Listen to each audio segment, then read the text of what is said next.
2008 ခုနှစ်စက်တင်ဘာလ15ရက်တနင်္လာနေ့မနက်ခင်းကမ္ဘာစီးပွားရေးရဲ့နှလုံးသေးဖို့လို့တင်စားတဲ့နယူးယောက်မြို့ Wall Street မှာငလျင်တစ်ခုလှုပ်ခတ်သွားခဲ့ပါတယ်။ အမေရိကန်ရဲ့စတုတ္ထအကြီးဆုံးယင်းနှိမ့်မြုပ်နှံမှုဘဏ်ကြီးဖြစ်တဲ့ Lehman Brothers ကဒီဝါလီခံလိုက်ရပြီဆိုတဲ့သတင်းထွက်ပေါ်လာခဲ့ပါတယ်။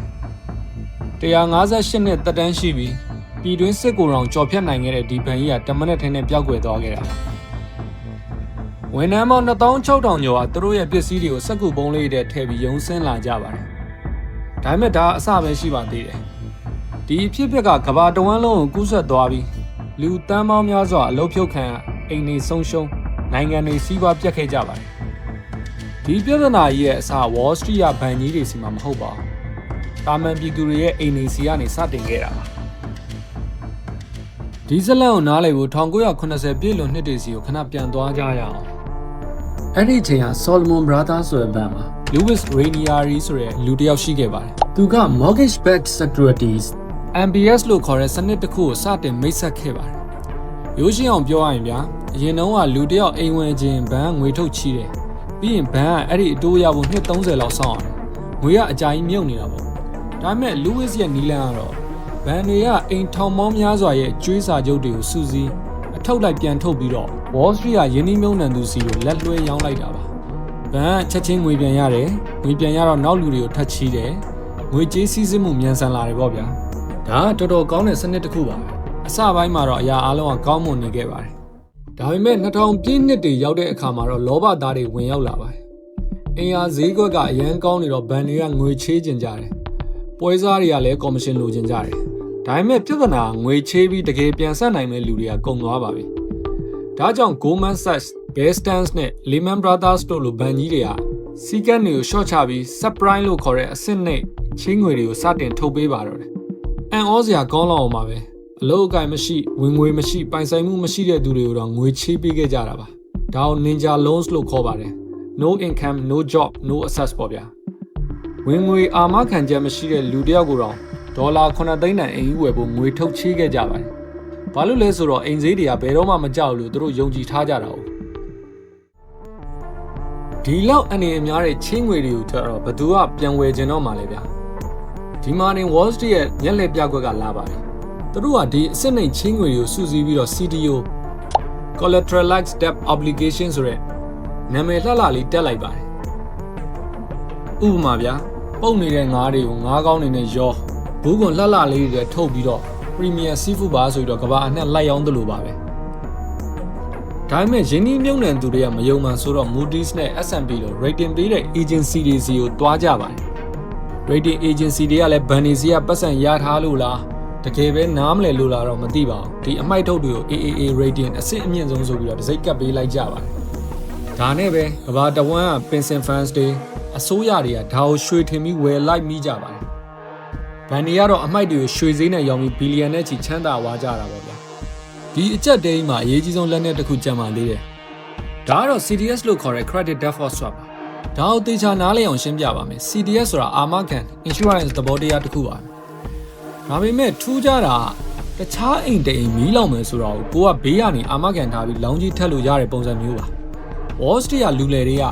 CDO တွေပြိုလဲတော့မယ်ဆိုတော့သိတဲ့အတွက် CDS အာမခံတွေကိုလိုက်ဝယ်ကြပါတယ်ဒီအာမခံတွေကိုအဓိကထုတ်ရောင်းပေးခဲ့တဲ့သူကတော့ AIG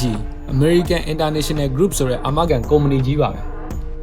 ဘောလုံးပရိသတ်တွေဆိုရင်တော့ AIG ဆိုတဲ့နာမည်ကစိမ့်မှာမဟုတ်ပါဘူး Manchester United အသင်းကိုအင်ဂျီစပွန်ဆာပေးခဲ့မှုတဲ့ကုမ္ပဏီပါ AIG ရဲ့ Financial Products ဌာန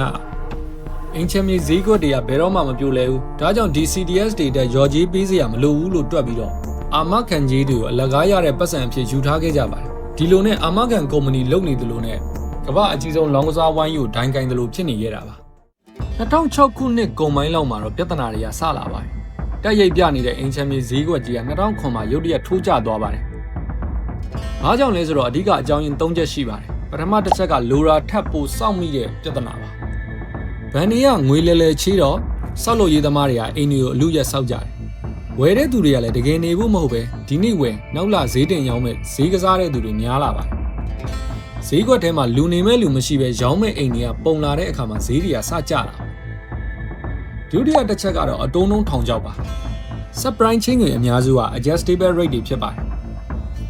ဆိုလိုတာကတော့ပထမနှစ်မှာ teaser rate အနေနဲ့အတိုးနည်းနည်းပဲပေးရမယ်2000လောက်ရောက်တဲ့အခါမှာအဲ့ဒီ promotion ကာလအကုန်သွားပြီးတော့အတိုးနှုန်းတွေကချက်ချင်းဒုံးပြန်လို့မြင့်တက်သွားပါတယ်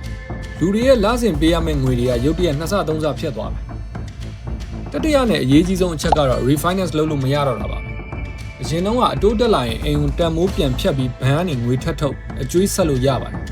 ဘာလို့လဲဆိုတော့အိမ်ဈေးကအမြဲတက်နေတာ။ဒါပေမဲ့အိမ်တွေကပိုရှန်လာလို့အိမ်ဈေးတွေတန့်သွားတဲ့အခါမှာတော့ဘဏ်တွေကငွေထပ်မချေးတော့ပါဘူး။ဒီတော့ဘာဖြစ်လာကြလဲ။အကျွေးလည်းမဆက်နိုင်ငွေထပ်ချေးလို့လည်းမရတော့ပဲတန်းနဲ့ချီတဲ့သူတွေကတပြိုင်နက်သူတို့အိမ်တွေကိုထုတ်ရောင်းကြပါတော့တယ်။ရောင်းမဲ့သူကများဝယ်မဲ့သူကမရှိဖြစ်သွားတဲ့အခါမှာတော့အိမ်ဈေးတွေကကြောက်ကဘာတဲ့ထိုးကြတယ်လို့မျိုးပြိုလဲသွားကြပါတော့တယ်။အိမ်ဈေးတွေကြတော့ဟိုအမိုက်ထုတ် CDO တွေရဲ့တန်ဖိုးက3ညဖြစ်သွားပါတယ်။ဒါကိုကြုံမြင်ခဲ့သူကတော့ဒေါက်တာမိုက်ကယ်ဘာရီပါ။သူကအိမ်ချမ်းမြေဈေးကွက်ပြိုလဲမဲ့ဘက်ကနေရင်းနှီးမြှုပ်နှံမှုဘဏ်ကြီးတွေစီက CDS တွေကိုလိုက်ဝယ်ခဲ့သူပါ။လူတွေကသူ့ကိုအယူလို့ထင်ခဲ့ပေမဲ့သူမှန်ခဲ့ပါတယ်။2008မတ်လမှာ Best Stance ဘဏ်ကပြိုလဲပါတယ်။ စက်တင်ဘာ9ရက်နေ့မှာအစိုးရက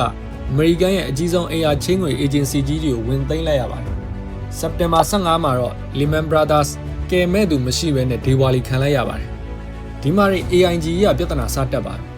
CDS တွေအတွက်ရော်ကြီးဒေါ်လာဘီလီယံပေါင်းများစွာပေးရပါတော့။သူတို့မှာပတ်စံမရှိပါဘူး။ AIG သာပြိုလဲရင်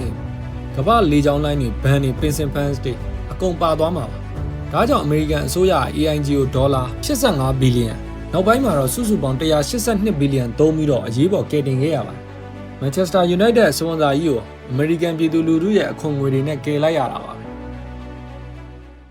မုံတိုင်းဆေးသွားတဲ့အချိန်မှာတော့ကမ္ဘာစီးပွားရေးကဒေါ်လာထရီလီယံပေါင်းများစွာအငွေ့ပြန်သွားခဲ့ပါတယ်။